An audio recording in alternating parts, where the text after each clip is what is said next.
ये मेरी एक आदत है अगली पीढ़ी तक संस्कृति और साहित्य का संवर्धन करना।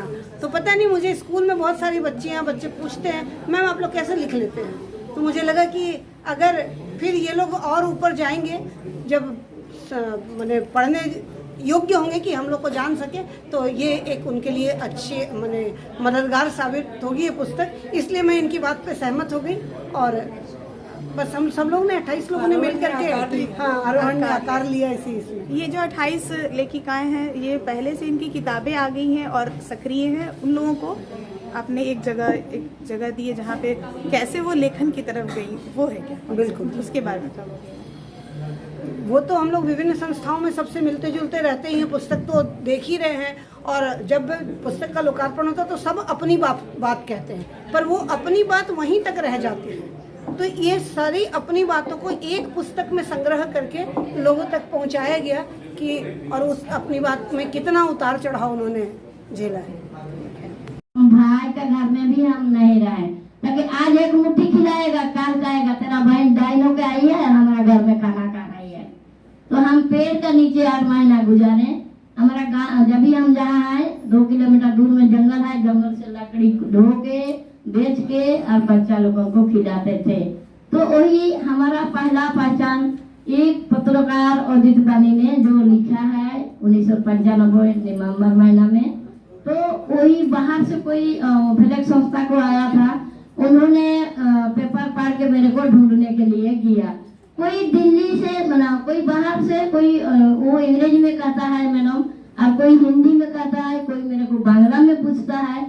वही लोग धीरे धीरे करके ये संस्था वाला लोग मेरे को उठा लिया, बोला कि चलो हम लोग आपको कुछ कॉपरेट करेंगे। हमने कॉपरेट नहीं सेपरेट, हम नहीं जाएंगे कहीं। तो बोला कि नहीं तू नहीं बुझी गो तो के हमरा आगे बढ़ाबो, अरे डाइनर एक ऑफिस खोले दीबो। मैंने कोई किसी को डाइन कहेगा तो तुम उसका काम करना, उसका विषय में तुम सेवा करते रहना। अब एक झोपड़ी हमारा भी दुनिया में नहीं है, GS देशवाल अभी प्रेमचंद भी है, वही झोपड़ी में फीता काट दिया हमारा। उस समय अमित खारे DC था पश्चिमी सिंहभूम का, और निधि खारे हमारा जिला में SDO थे। लेकिन वही दोनों स्त्री पुरुष मेरे को सहयोग किया। और अभी भी कभी कभी फोन से बात होते रहता है। अब जिस समय हमको पद्मश्री का नवाजा मिला, वो अमित खारे से भी भेंट किए और निधि खारे से भी भेंट किए।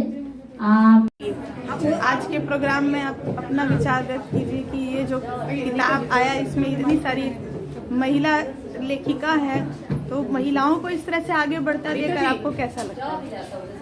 बहुत बढ़िया लग रहा है, महिला आगे बढ़ रहा है, लेकिन पुरुष का निंदा नहीं करना, पुरुष को भी जिंदा रखना और महिला भी आगे बढ़ना।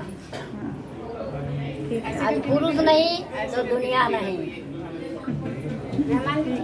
पहचान के तौर पर तो आती हैं कि वो कवित्री हैं, लेखिका हैं, कलमकार हैं, कहानीकार हैं, पर ये यात्रा सहज और सरल तो नहीं होती। जब आप सामान्य परिचय से विशिष्ट परिचय की ओर जाते हैं तो वो एक लेखकीय यात्रा होती है और वो एक उतार चढ़ाव वाला अनुभव, मीठे और कटु अनुभव वाला अनुभव होता है। तो क्यों ना हम उसको समाज के सामने लाएं। यूँ तो अपने उलझनों को मौन रहकर सह जाना भी एक साहस है, पर उससे भी ज़्यादा साहस की आवश्यकता होती है जब हम उसे कहना चाहते हैं, कहने का प्रयास करते हैं और ईमानदारी से दुनिया के सामने रखते हैं। तो ये विचार मेरे मन में आया और चूंकि डॉक्टर अनीता शर्मा जी से एक मित्रता तो है ही, हर बात हम लोग साझा करते हैं, तो मैंने उनसे चर्चा की और जैसा कि अक्सर होता है कि वो हमेशा सहमत हो जाती हैं, तो वो सहमत हो गई और हमने इस विषय पर काम किया।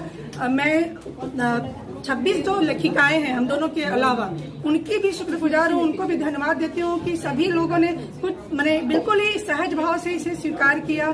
सबों ने लिखा, एडिटिंग के लिए हमें भेजा, हमने एक ग्रुप बनाया जहाँ हमारी रचनाएं आ रही थी, एडिटिंग हो रहा था, मेल पे जा रहा था, तो एक लंबी प्रक्रिया चली है।